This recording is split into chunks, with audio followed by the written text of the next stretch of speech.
As you all know, I'm Hedy the Member of Parliament for Vancouver Centre, and I'm really sorry that I couldn't be with you today to stand and support you in protecting our coastline in British Columbia.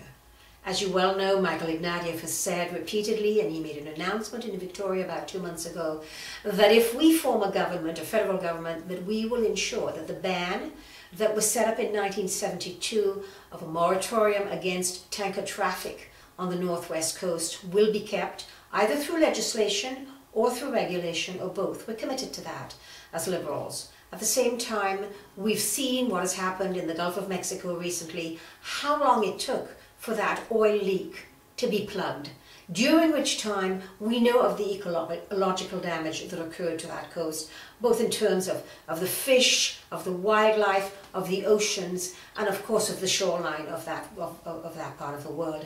We also know that when the Exxon Valdez actually had that huge oil spill up in the northwest coast, that even today, 2 feet below the clam beds, there is still oil. The oil does not disappear, as people say. And until we have technology that would ensure that if there is an oil spill, there is a total cleanup of all of that oil, we have to be very careful that we do not destroy our ecosystems.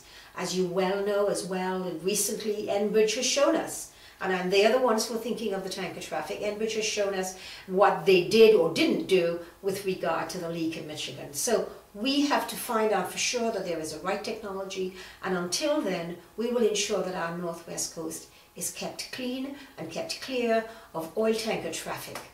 We know we stand with the First Nations people, all 9 of whom have said clearly that that is their traditional territory and that they would prohibit any tanker traffic in the area.